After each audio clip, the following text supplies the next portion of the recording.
Good evening, all. Thanks so much for coming back to our CT webinar. We are very pleased of your attendance. Here at Global Medica, we are extremely committed to the continuous formation of our customers. And for this purpose, we are pleased to have as an instructor today, Mr. Rafael Magallanes, who is a biomedical scientist and radiologist specialist with more than 15 years of experience in radiology.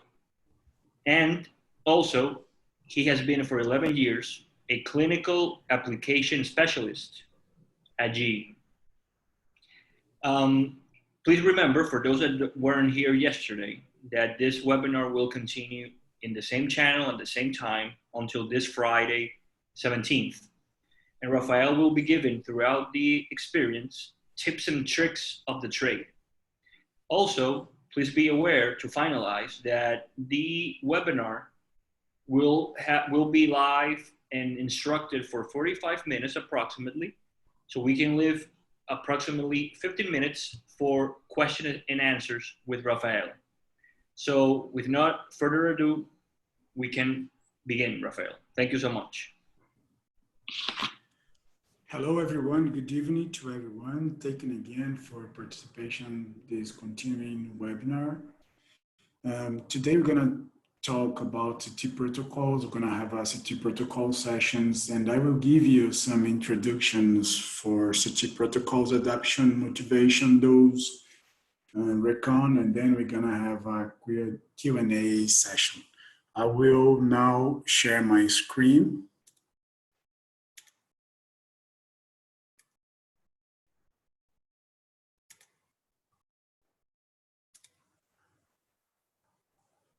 So please confirm, Alex or Joseph, if you can see my screen now. Yes, I can. Perfect. So, excellent. So,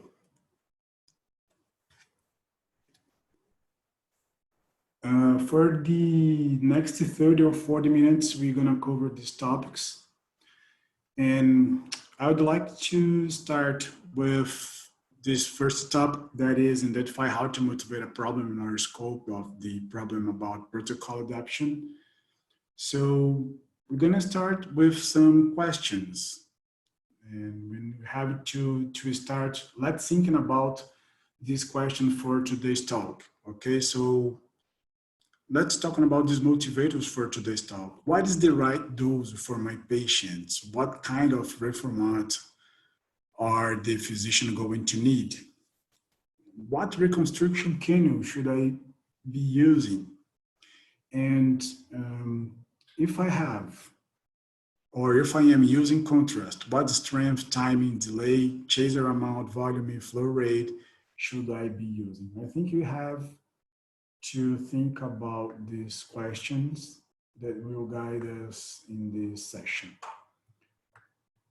So, but remember that we have factors affecting image quality and those that need to be tracked when talking about CT protocols. Like, we have a lot of these on the screen, but let's talk about slice interval, patient position, and dose modulation.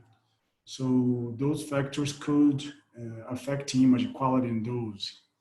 So remember this. We're gonna go through this topic, these factors in this session as well. And it's also important to know what each patient needs. So what are the patient's specific image needs? So how can the patient be positioned and how big is the patient? How is the apnea?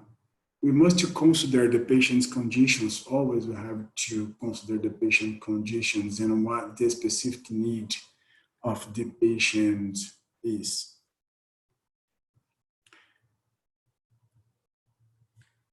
And now, jumping to the how to set up a proper CT dose level for both patient size and indication. We're going to talk about dose-specific protocol adoption. And some question here again. let's think about what drives those needs. I'd say this is going to be adapting for both patient size and for indication, always respecting the LR principle. I will give you some example. A spine needs more dose than abdomen for a simple rollout hernia. A large or bariatric patient needs a lot more dose than a small pediatric patient. If you have a high-end scanner for the same exact indication, like abdomen, for example, you should be able to obtain images with a lower dose than in an older scan with less efficient detectors and with no iterative reconstruction, for example. So I would answer this first question like this. What drives those needs? Well, what drives those needs is actually the preference of the radiologist. This is one of the cause of those differences that we have between some centers.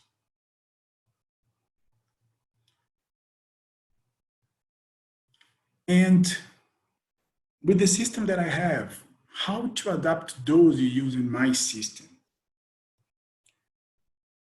I would say the main feature that we have to use are dose modulation and iterative reconstruction.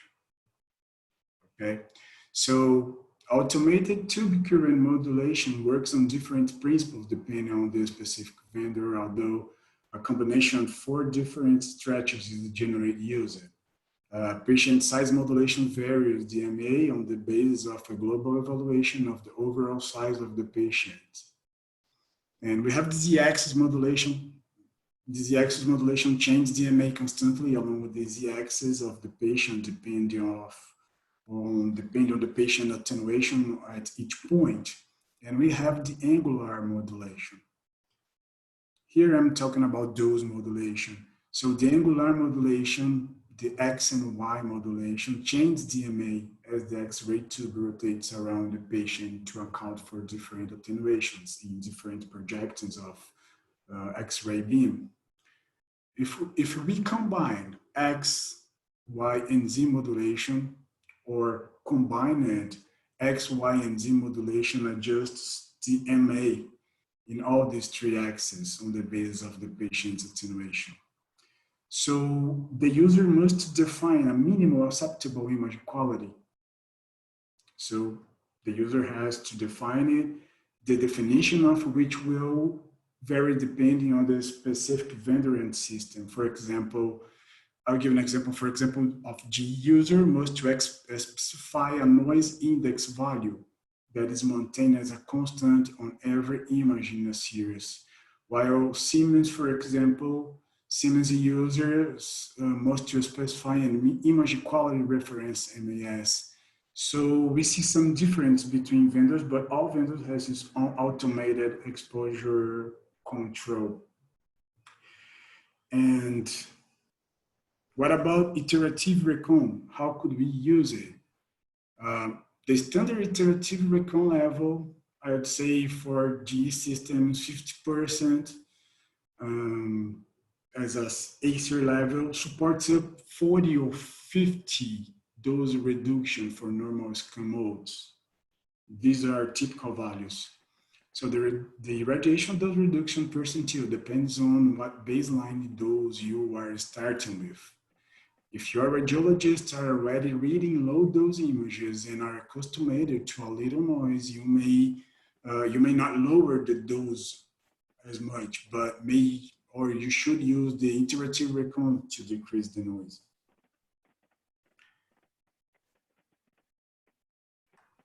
So here, I'd like to show you this graphic. So in this graphic, we can see that applying different amounts of MA modulation will decrease the dose to patient as compared to fixed MA value. Modulation, as we said, modulation along the X, Z, and Y axis during the rotation will modulate to the overall contour of the patient's body. And modulation along the Z-axis will modulate as the scan moves along the length of the area being scanned.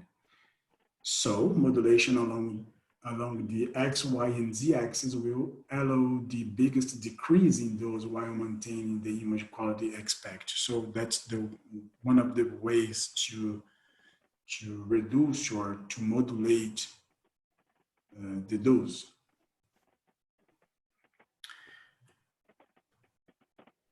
Here I'd like to suggest you to an article regarding pitch versus dose.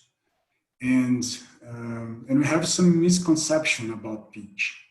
The most common is that low pitches over-irradiate the patient. I wouldn't say that. Low pitch do not over-irradiate the patient.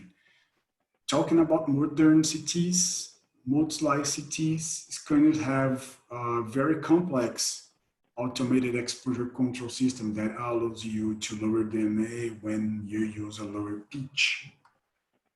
The dose the patient actually receives is going to be proportional to MA times rotation time divided by pitch. So please, I'd like, by the end of the presentation, I'll give you this complete article. I'd like that you, if you have the possibility to read this, to understand some misconception about pitch versus dose. Okay, so I'd like to have the first quiz for tonight. If you please could share, okay. So which of the following is true about pitch misconceptions? Please answer the questions.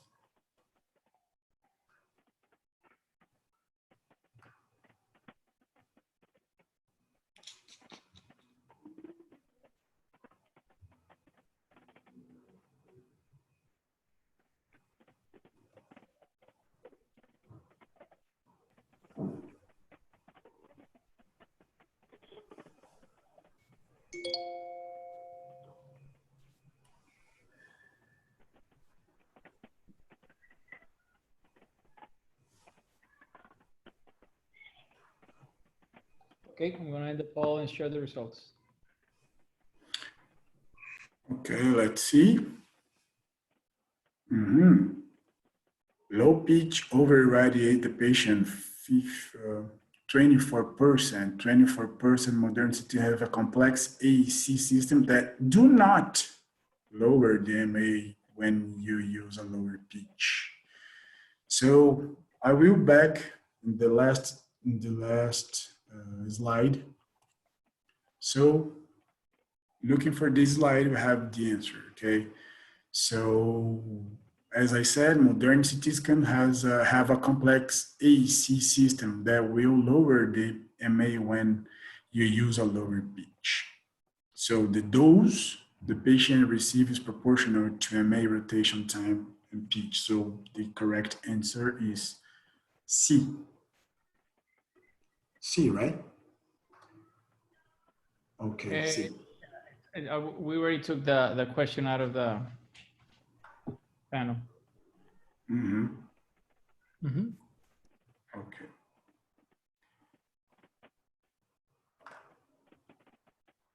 All right, so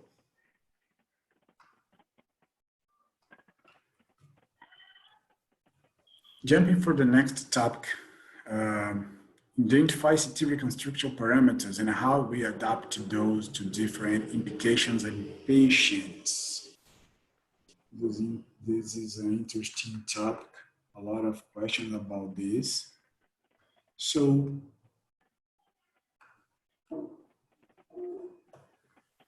what kind of an image does the radiologist want? First thing that you have to think. Do they want to see soft tissue detail or bone or lung details? So first questions that you have to think. In this next slide, I will show you this panel. Yesterday came a question about kernel, if I'm not wrong, and I don't know if the answer was clear. So here's a demonstration about the kernel. Okay, so please always consult your equipment operator's manual to see which kernel is best for your needs. in this case of GE equipment, I recommend you, if you have a GE equipment, I recommend that you take some picture of this screen, okay? So just remembering some canons and some canon indications. We have the soft, standard, and detail that are canon indicated for soft anatomies, right? For soft tissue anatomies. The detail being the last of this chain. Then we jump for the high resolution canons. Bone, bone plus, lung, and edge are canon for high resolution. Depending on your anatomy and how you want to see the structure, you can vary these canons. So very important to know what kind of canon you have in your system to apply, and very important to identify the canon you have and the correct usage for the correct kind of image, okay?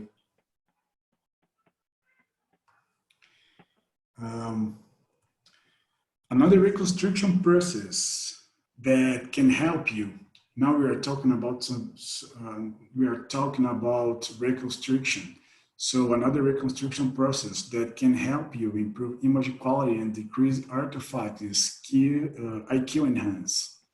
If you have a system that has this tool, you will see that IQ Enhance will decrease the windmill artifact, okay?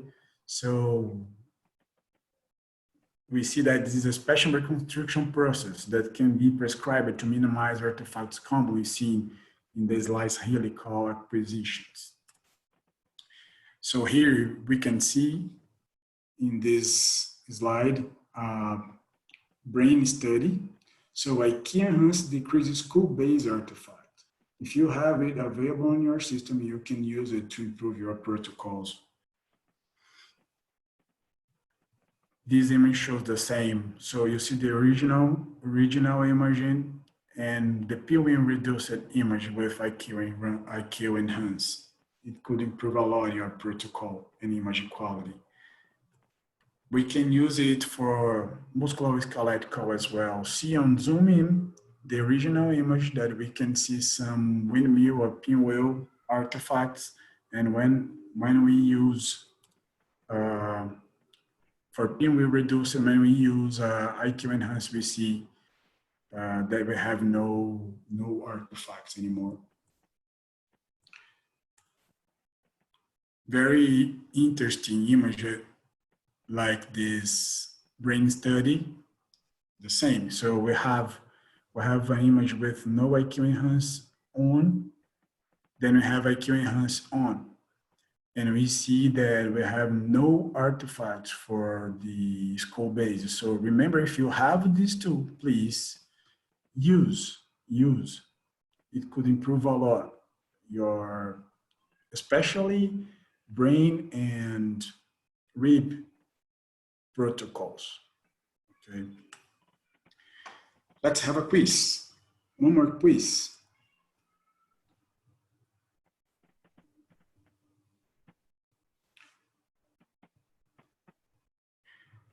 As we talked about until now, so which of the following scans or reconstruction parameters need to be tracked when talking about CT protocols?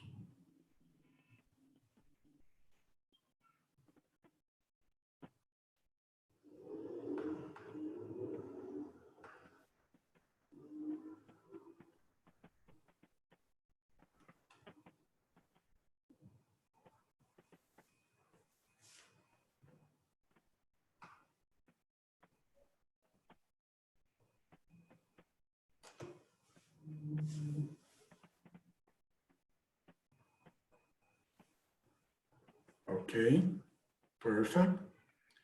So all of above, exactly. All these parameters are related with CT protocols, so we have always to track them when we talk about CT protocols. So excellent. And I would like to give you some introduction on dual energy and dual energy protocols or dual energy indications. So let's start with dual energy now. And I'd like to start with talking about dual energy history, okay? So the concept of dual energy originated in 17th, since DG Healthcare and others introduced the variety of technology in the effort to leverage the significant benefits of dual energy and most importantly, mold it into a practical tool that help clinicians more easily and confidentially interpret some studies or some exams. So here we have some applications, of course, depending on the vendor and technology you have. So we have weighted average images, simulated single energy spectra, virtual monoenergetic images, attenuation, and a single photon energy rather than a spectrum. We have material decomposition images. Here you can find some maps, such as iodine map, calcium, uric acid, virtual no contrast, iodine concentration, calcium suppression, uric acid suppression. So we have a lot of applications with dual energy, and we're gonna do some introduction on physics to understand better how it works. And we're gonna give some example about technologies that we have on the trade on the market, okay?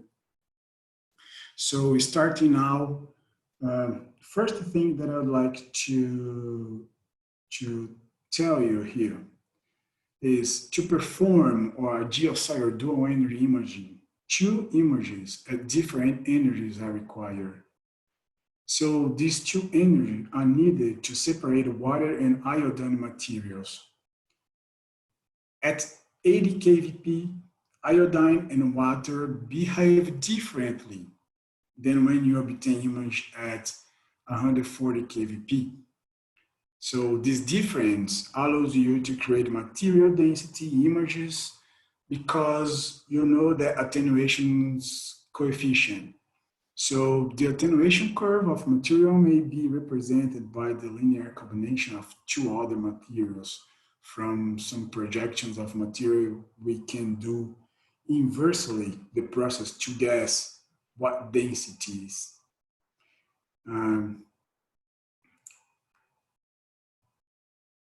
Very important to understand here as well. What is a polychromatic image and what is a monochromatic image? So polychromatic images. So it's images that are composed with multiple X-ray energy levels. Monochromatic images, images that demonstrate a single spectral kiloelectron volts, QeV, monochromatic energy level. So monochromatic images can be adjusted to approximate the contrast of a polychromatic KVP image. So it can vary from, I would say, if we have 80 kVp, we can find 60 keV, kiloelectron volts. If we have 140 kVp, we can find 86 kiloelectron volts. So it can vary the energy for each kVp. Maybe here it's more clear. So just to understand how it works, the KVP defines the upper limit of the X-ray spectrum and outputs the polychromatic X-ray beam. Kiloelectron volts specifies the photon energy for a monochromatic X-ray source. Through complex mathematics, GeoSci is capable of virtually create a monochromatic imaging with a range of 40 to 140 kiloelectron volts. Then you can have a virtual non-contrast or a contrast enhancement, for example. Let's see some images.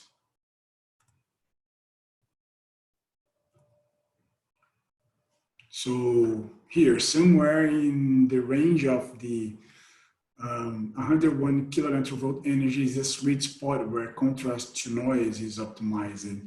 Note that 40 kilolentral volt selection is too contrasty.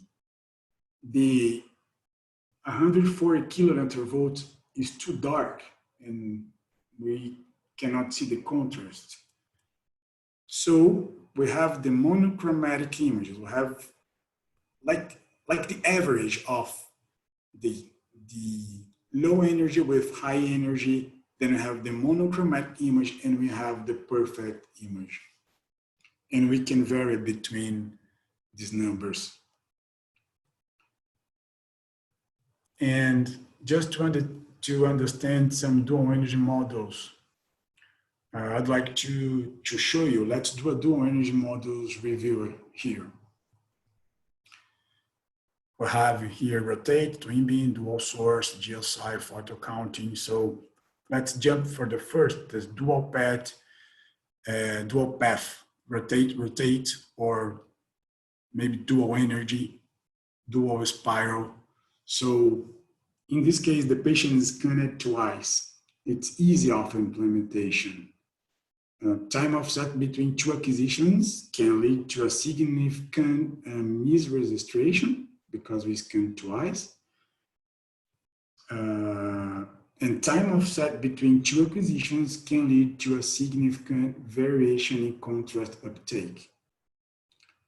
So this is the dual path for rotate that this is what we can expect for this kind of technology. And we have the twin beam. Twin beam, usually it's used two filters applied to modify X-ray spectrum.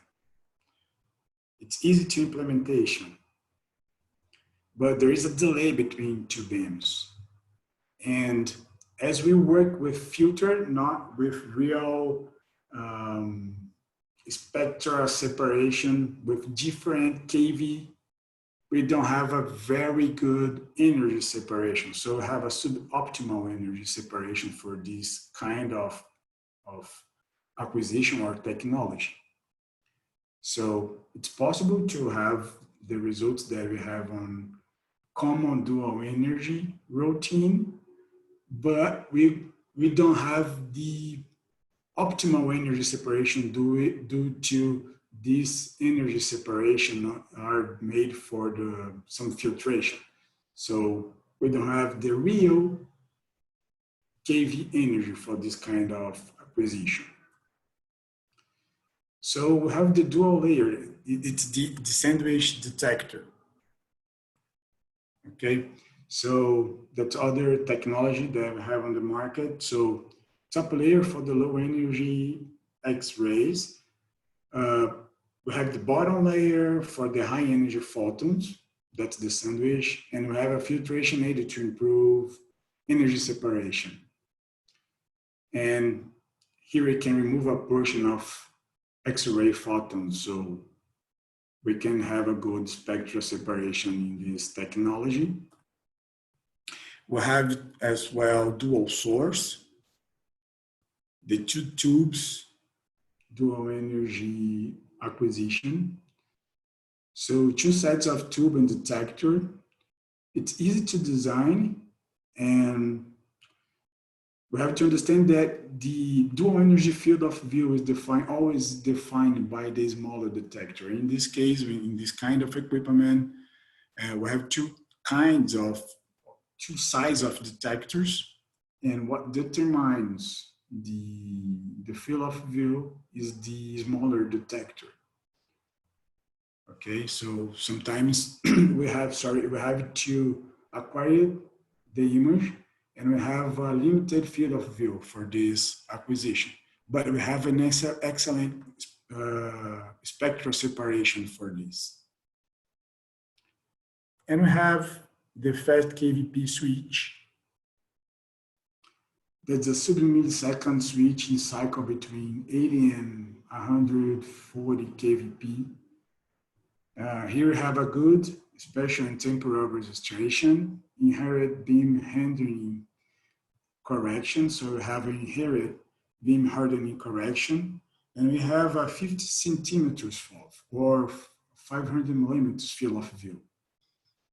So as we use one detector, we don't have mismatch or mismatch of field of view due to two tubes. Okay, so that was only an introduction of dual energy and what can we expect when we acquire studies using dual energy. This is a very, very complex topic. It, it should be a complete webinar for this. But here I'm giving you some basis to understand you, to you understand about something about dual energy, how, if you have this system, how could you apply dual energy for your daily routine protocols. So let's have our last quiz. It is sub-millisecond switching cycle between 80 and 140 kVp, good spatial temporal resolution, inherent beam hardening correction, full 50 centimeters field of view refers to which dual energy technique?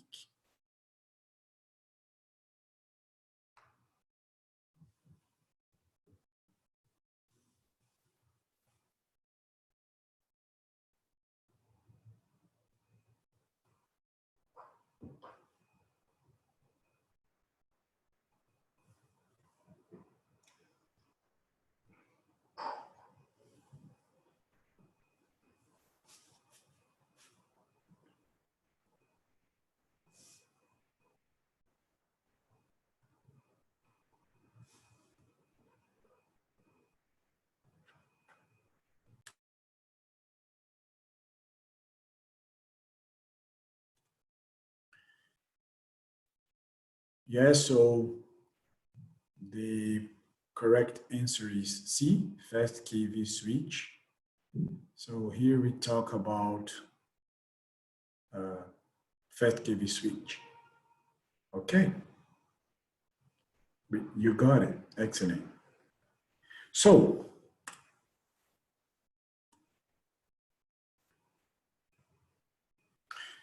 just a summary for today's presentation.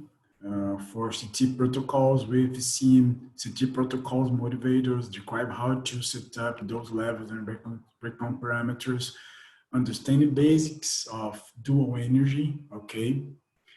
And here is my reference. So here you have the article that I mentioned regarding the pitch versus dose.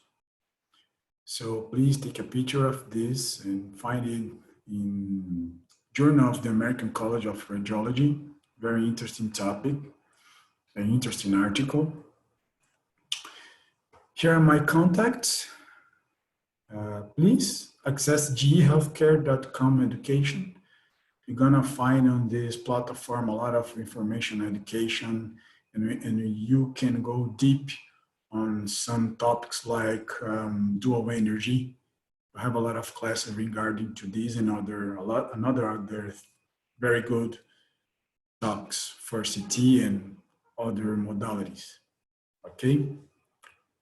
So thank you. Now I think it's time to have some Q&A sessions. Thank you, Rafael. We have our first question is, why with IQE is the field of view always smaller? Let me see the question. Sorry, just as I will stop to. Okay, great. To share my screen. Hi. So let's see the questions. Sorry. Could you please? Answered. Can you go into the answered? With IQ Enhance, is the FOV always smaller? No. You can use IQ Enhance for the field of view you need or you want. we don't have a limitation for field of view for IQ Enhance.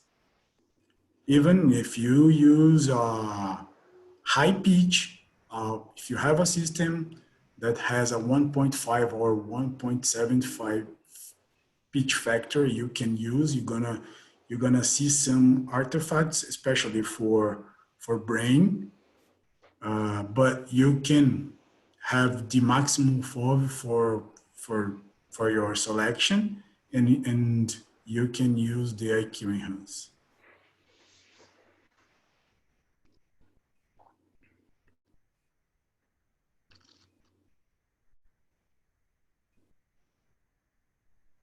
Any more questions?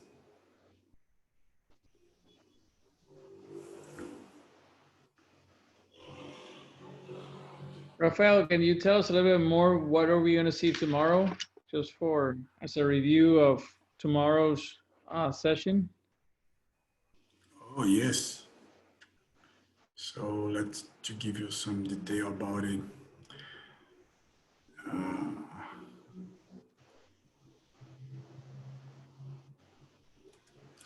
So tomorrow you're gonna have the angel, the vascular basics for CT. So we're gonna see some contrast management. We're gonna see some acquisition parameters. We're gonna have some CT tools for vascular studies. Okay. And we have for the brain and neck, cycle of Willis, for tips and tricks for cardio studies, tips and tricks for carotid studies, the flow that you have to inject, the amount of contrast, amount of sign chaser. So we're gonna have a lot of good information tomorrow for vascular study. And please bring your questions regarding to this topic. Very important to hear from you. What is your issues or how could we help you regarding vascular? Just to remind our audience that this is a time to make questions to Rafael. So please don't be shy. Just shoot them to him. Yes. We are here to answer your question.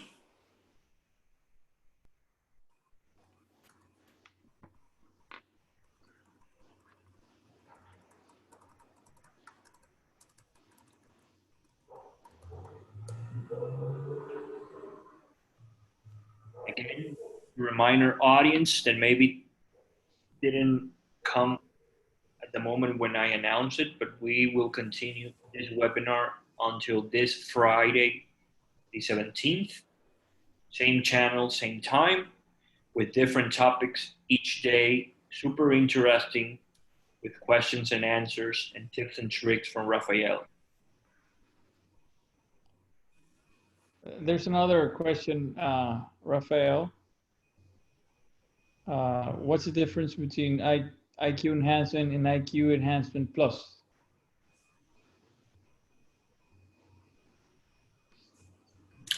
Okay, so with IQ Enhance Plus, you can improve.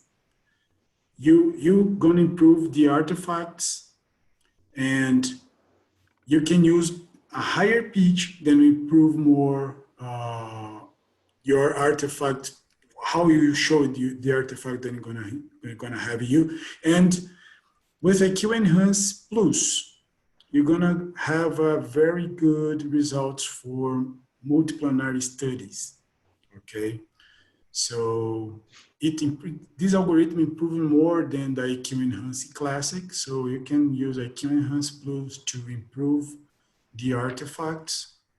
So we're gonna see less artifact than IQ Enhance Classic, and we're gonna see a very improvement for multiplanary studies. If you have IQ Enhance Plus in your system, please use it. We have other question here. Can IQ Enhance benefits radiation therapy? Of course, always. Because we're gonna especially for thorax studies, for breast studies, we need to do some fast acquisitions, or for lung acquisition, we have to do a fast acquisition, then we have to put our pitch to 1.7 or 1.5. It's common to see for higher pitch, for those patients, it's common to see some artifacts. So of course, IQ Enhance will help you a lot if you need to use for radiation therapy planning. Okay, for thorax study and brain studies for radiation therapy planning, it could improve a lot your image quality.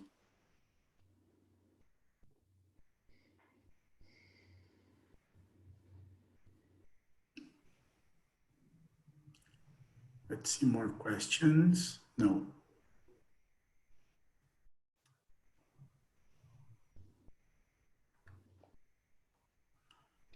One more question here. Let's see.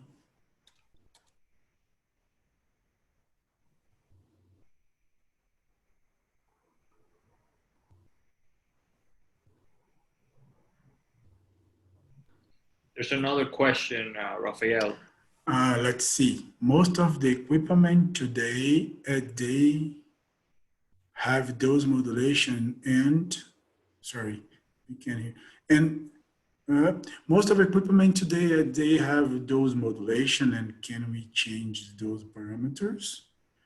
For example, I work in a G revolution, and I think the MA is no more than 100, 180, and many studies have artifact. So it's important to understand which equipment we are talking about, but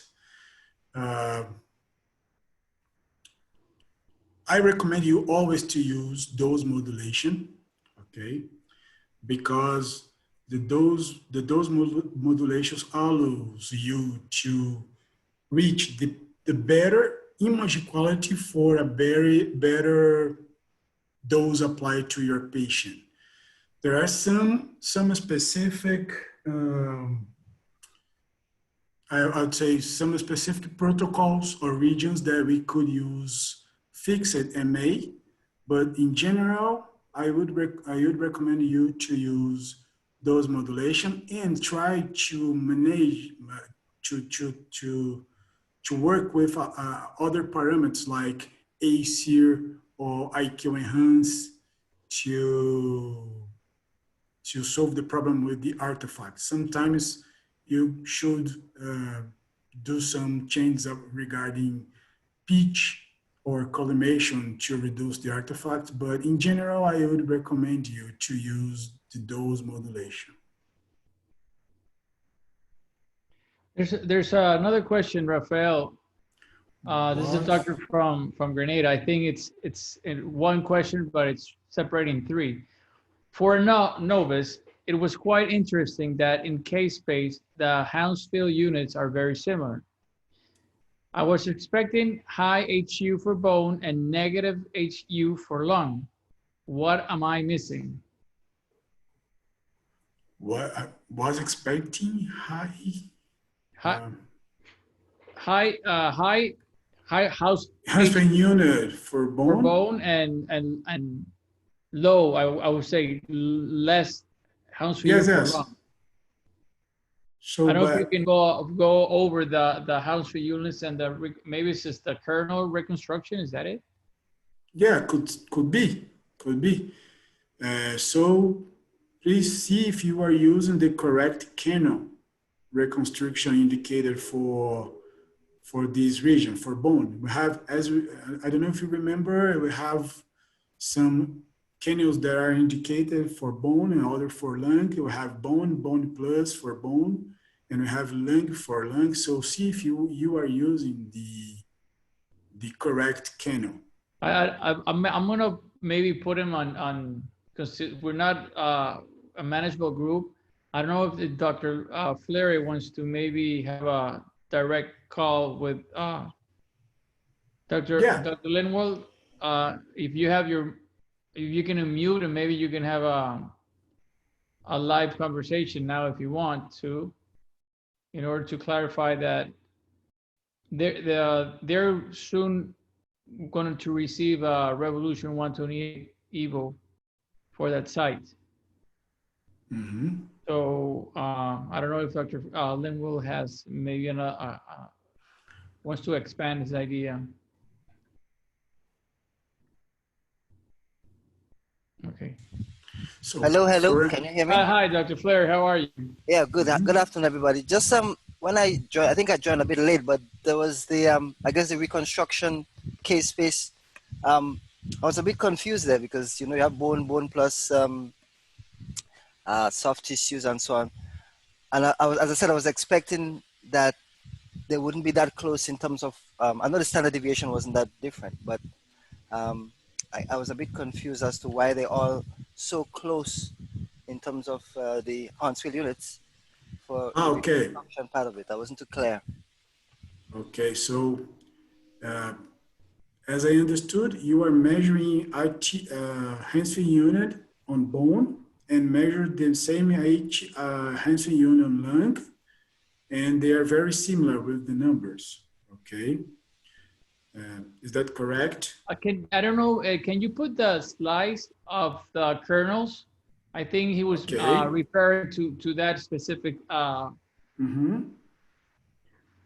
slide. Okay. So let me find here.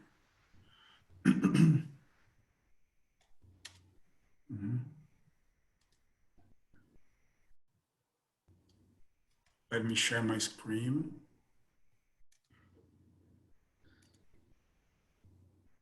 And I believe, Rafael, once the equipment acquires the scan, the system will reconstruct at a different kernel that we actually program, right?